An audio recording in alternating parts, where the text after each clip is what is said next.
আসসালামু আলাইকুম। আশা করি সবাই ভালো আছেন এবং সুস্থ আছেন। আলহামদুলিল্লাহ, আপনাদের দয়ায় আমিও ভালো আছি এবং সুস্থ আছি। তো বিশেষ করে যারা বাংলাদেশ সেনাবাহিনীতে চাকরি করতে চাচ্ছেন তাদের জন্য একটি সুখের সংবাদ এবং খুশির সংবাদও বলতে পারেন। যারা আগামী 2025 সালে যারা আবেদন করবেন এবং অনেকেই বিভিন্ন ধরনের প্রশ্ন করতেছেন যে ভাই এবছরের সার্কুলার কবে ছাড়বে। সার্কুলার ছাড়ার দিন খুব সন্নিকটে চলে এসেছে, খুব দ্রুত সার্কুলার প্রকাশিত হয়ে যাবে। তো আপনি যদি বাংলাদেশ সেনাবাহিনীর একজন গর্বিত সদস্য হতে চান তাহলে এই সার্কুলারটি আপনার জন্য। আপনাকে মিনিমাম এসএসসিতে 3 পয়েন্ট থাকতে হবে এবং শারীরিক যোগ্যতা 5 ফিট 6 ইঞ্চি থাকতে হবে উচ্চতা, এবং শারীরিক দিক দিয়ে আপনাকে অবশ্যই ফিট থাকতে হবে। তো একটা জিনিস মনে রাখবেন, আপনি যদি শারীরিক ফিট থাকেন এবং আপনার উচ্চতা যদি 5 ফিট 6 প্লাস হয়, পাশাপাশি আপনার এসএসসি রেজাল্ট মিনিমাম 3 পয়েন্ট থাকতে হবে, আপনি যে কোনো গ্রুপ থেকে আবেদন করতে পারবেন। সায়েন্স, আর্টস, কমার্স, এখানে কোনো প্রবলেম নাই, যে কোনো গ্রুপ থেকে আবেদন করা যাবে।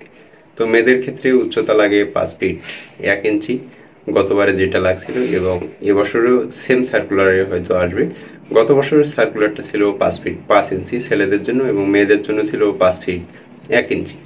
তো আশা করা যাচ্ছে এবছরের সার্কুলারটাও সেম ভাবে হয়তো হবে।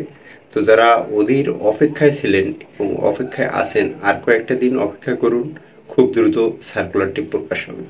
তো সার্কুলারটি প্রকাশ হওয়ার আগে আপনাকে সব দিক দিয়ে ফিট থাকতে হবে এবং মনে রাখবেন, বছরে যেহেতু একটি সার্কুলার দেয়, যেহেতু আপনাকে মাঠে হয়তো একবারে আপনি ডাক পেতে পারেন, অথবা দ্বিতীয়বার পাবেন কিনা খুব সন্দেহ থাকে, কারণ বয়স শেষ হয়ে যায়।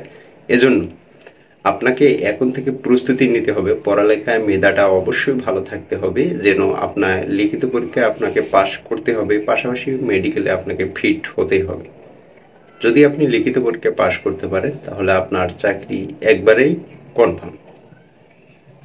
এখন প্রাথমিক মেডিকেল, তারপরে একবারে যে ফাইনাল মেডিকেল যেটা আছে, মেডিকেলটার কাজ আগে শেষ করা হয়, তারপরে লিখিত পরীক্ষা নেওয়া হয়। তার মানে বুঝতে পারছেন, আপনি যদি মেডিকেলে ফিট হয়ে যান তাহলে আপনার চাকরিটা করা খুবই ইজি হবে। তো বন্ধুরা, দেরি না করে নিজেকে ফিট রাখুন। সকাল বিকাল ব্যায়াম করুন।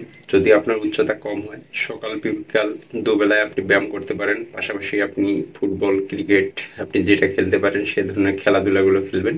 এবং বিশেষ করে যারা খেলোয়াড় আছেন, যারা বিভিন্ন খেলাধুলায় ভালো পারদর্শী আছেন, তাদের জন্য আরো খুবই ভালো হবে, কারণ খেলোয়াড়দের অগ্রাধিকার বেশি দেওয়া হয়। আপনি যে কোনো ধরনের খেলা, ভলিবল, ফুটবল, যদি আপনার কোনো ধরনের সার্টিফিকেট থাকে তাহলে আপনি সেটা শো করতে পারেন, তাহলে আপনার চাকরিটা হওয়ার চান্স বেশি থাকবে। তো বন্ধুরা, আজকের ভিডিওটা এতটুকুই। সার্কুলার আসলে অবশ্যই আপনাকে জানিয়ে দেওয়া হবে। তো পাশাপাশি চ্যানেলটি সাবস্ক্রাইব করে পাশেই থাকবেন। দেখা হবে আবার নতুন ভিডিওতে। সে পর্যন্ত সবাই সুস্থ থাকবেন, ভালো থাকবেন। আল্লাহ হাফেজ।